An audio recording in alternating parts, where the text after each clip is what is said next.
going to have you work until midnight or whatever. I think Well- an hour. I think we'll space it out a bit tonight. Yeah. You're not going to go over an hour, though. Okay. We're riding with Stable, we're yours. Let's make it lovely, guys. Okay, ready. So you've been gigging, and tonight you're playing at Coco. So how are you feeling about tonight's performance? Very good. I love this venue. As you can see, it's an incredible venue. It's got a lot of history to it. So yeah, I can't wait, man. We had the first show last night in Ipswich, which is my hometown, which is really nice. And yeah, London show is always great. You know, the crowd's always really up for it. So looking forward to it.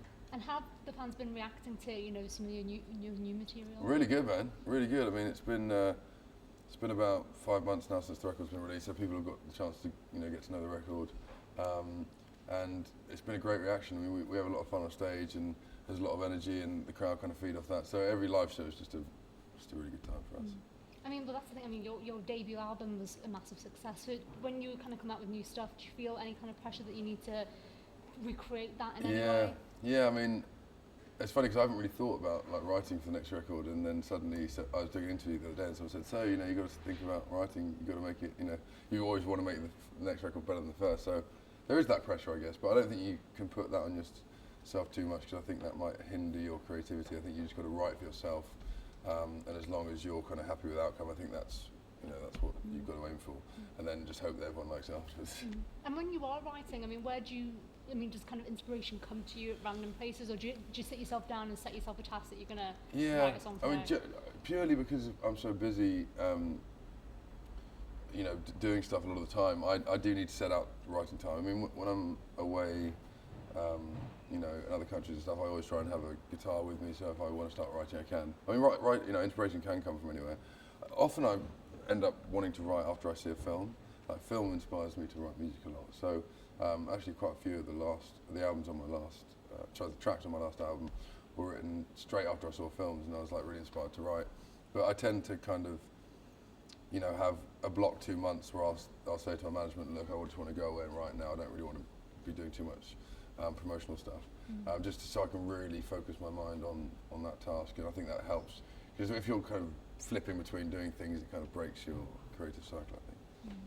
Well, I mean, you're talking about writing for the next album, but you've got an EP out, which is kind of giving people a bit of a taste before the big album's ready, haven't you? So what can people expect from that then? Well, I mean, the EP we're releasing is actually a track off my last album, Farmer and His Gun. It's the 4th single to be taken from the album, but we're adding a few extra tracks to make it into an EP, just because I think singles on their own, I don't think are enough to give to a fan. I think a fan wants a bit more than that these days.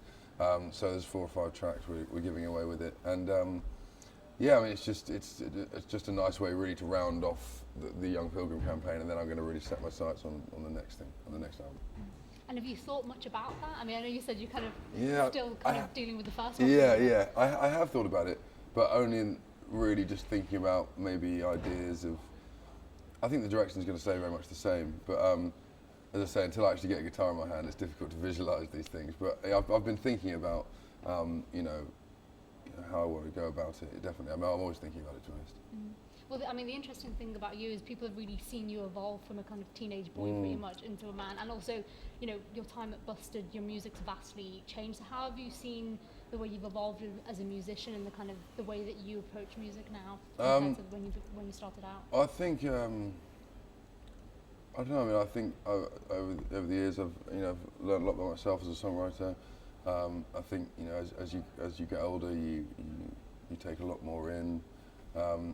And that's been really great. I think now, also, what's different about doing my solo stuff is I'm writing it completely by myself and playing most of the instruments myself. So it's a different dynamic, because when you're in a band and you're kind of feeding off each other with ideas,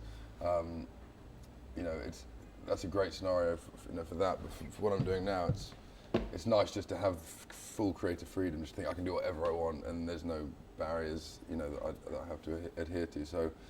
It's nice, man. I enjoy just being on my own in my studio, just being really creative.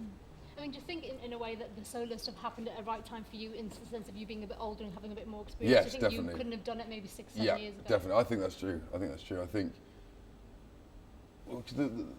the lyrics that I'm writing now are very much it's storytelling in a way, and I think that I've had a lot of life experience now, and when you're writing, when I used to write kind of acoustic songs when I was younger, there's just this sense of naivety to them, because you're young, you haven't really had that much life experience. So definitely, I think now I'm at a point in my life where I have a lot more to say, I guess.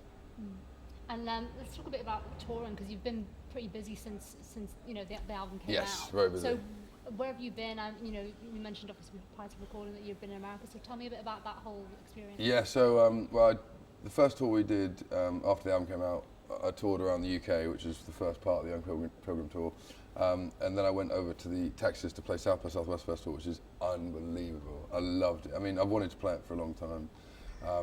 It's an amazing place, and there's so many bands, and it was a good chance to get in front of an American audience for the first time, you know, speak to some labels out there, because I want to get, ultimately release the record out there and do some touring out there. So that was an incredible experience. I'm just about to release the record in Europe, I think in June. So after I've finished touring here, as I say, I'll start getting my head around a bit of writing, and then I'll go out and do some European shows, and then come back and get in the studio. I mean, you mentioned the States there, but I mean, the States is obviously notoriously difficult to crack. Yeah. So what was the kind of reaction to you when you were performing out It was really good, man. It was really good. I think that it is notoriously hard. I think partly because it's so big, you know, you've really got to put the time in to go over there. But that's something that, you know, I really want to do. I've toured there before, and it's a great place to tour. It was genuinely really fun. So I think as long as you're prepared to put a bit of time in and you know, work hard, then I think it's definitely achievable. And you know, you've been on many tours and you know various bands that you've been in, and obviously as a solo artist. Is touring tough? How do you kind of survive tours? Is there any how do you kind of cope being on the road that long? I think the toughest part of being on tour is probably missing people at home. As with any job, when you're away for a long time, it doesn't go that well with having relationships, being away from your family, being away from your friends. But then it's an incredible thing to be able to do. It was my dream from a very young age to want to do that. So I feel very lucky that I get the chance to. I mean, yeah, there's times when it's quite stressful and you get tired, but as I say, it's what I want to be doing. So I just think to myself, I wake up in the morning and think, oh my God, I'm in another city playing another show, and this is awesome. Well, it's the thing, you get to see the world and get Exactly. to visit places maybe you would normally. Exactly. I mean, I've visited places all over the world. I mean, you view places in a strange sort of way because you're seeing them out of a bus window.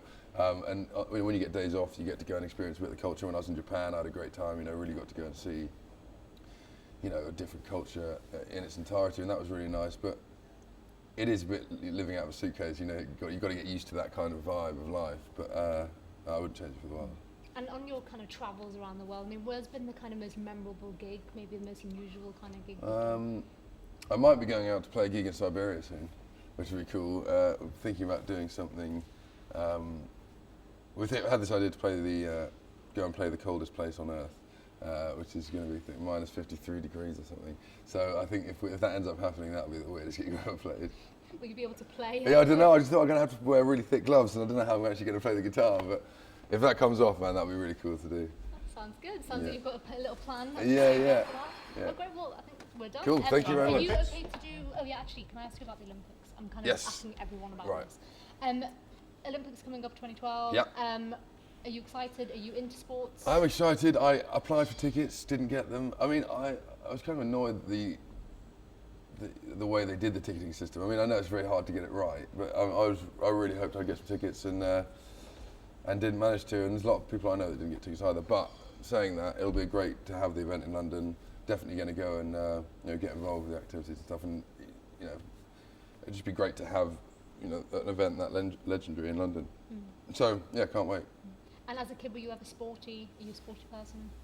Yes, I played rugby a lot. I'm a big fan of rugby, and played a bit of football and stuff. But I mean, I wouldn't say I'm overtly sporty, but I always enjoyed playing sport when I was younger. Cool, thank you. Should we get you to do an ident Yes. as well? If you look to camera and introduce yourself and say you're watching Entertainment Now. So I'm Charlie Simpson and you're watching Entertainment Now. Yes. Hello, I'm Charlie Simpson and you're watching Entertainment Now. Before you want, I can set the mic off.